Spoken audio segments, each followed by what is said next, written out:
When I took over as a governor, Zamfara State was in a mess in every aspect of life, be it security at the highest level, education at the bottom, healthcare at the bottom, human development capacity almost non-existent. And it's one reason why I had to declare state of emergency in education as well as health care. Remember, when I took over, there was nothing in our treasury. So many debts. Nothing in the treasury? Nothing. I only inherited So you're saying Matawalle left nothing there? I only inherited 4 million naira. The records are there, with all sort of liabilities, ranging from backlog of salaries, 4.5 months, judiciary owing 1.6 billion, WAEC 1.6 billion, NACO 1.4 billion, and so many other challenges which I had to face head on. The first thing I did was declare the backlog of those salaries.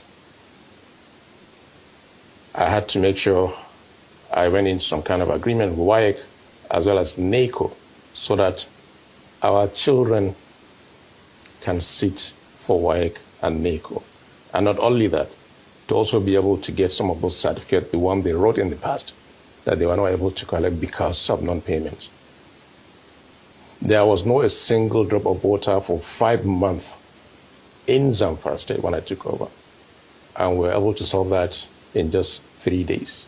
So, in fact, the liabilities is unbelievable.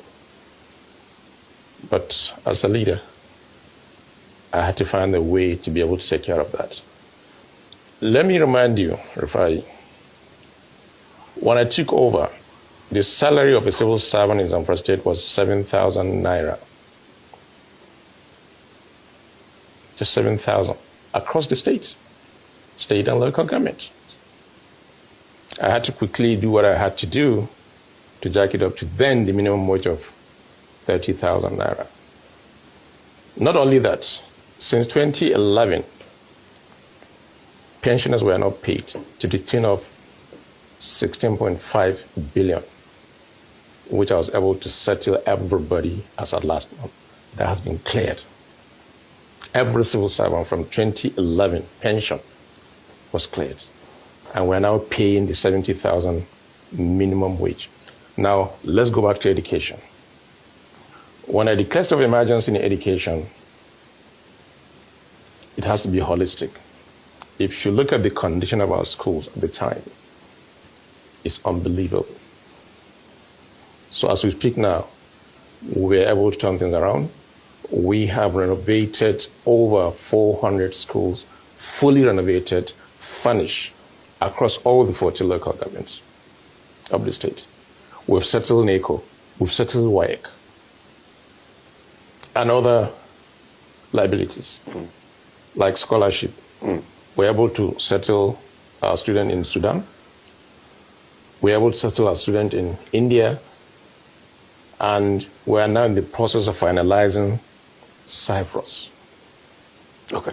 This is what we're doing in education. So